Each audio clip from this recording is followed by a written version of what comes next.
Now let me circle back one more time to Matthew 28.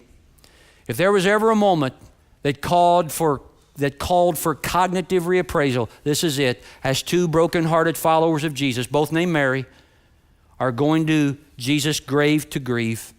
You do understand, on Easter morning, there are no reports of anyone standing outside of Jesus' tomb counting down backward from 10, anticipating a miracle.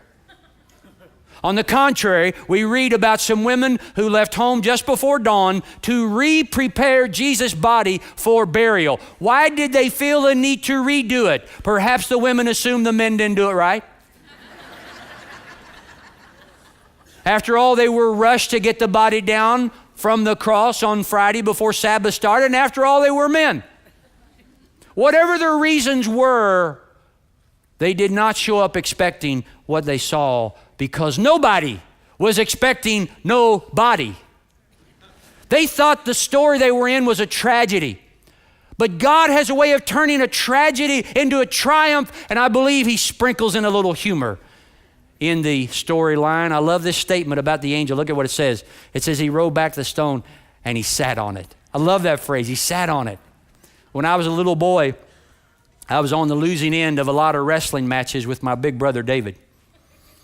Being 5 years older than me, he could pin me pretty easily, but what I hated more than anything was then he would sit on me and not get up.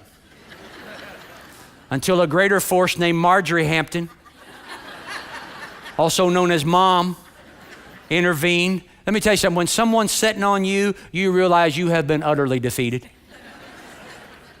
And this angel rolls the stone away, not to let the resurrected Jesus out, but to let the downcast disciples look in and begin to reframe a new reality. And then like a stronger older brother subduing an annoying little brother, the angel sits on the stone that sealed Jesus' death by the powers and authorities of this world is transformed into a pulpit for proclaiming the power and authority of Jesus' victory over death.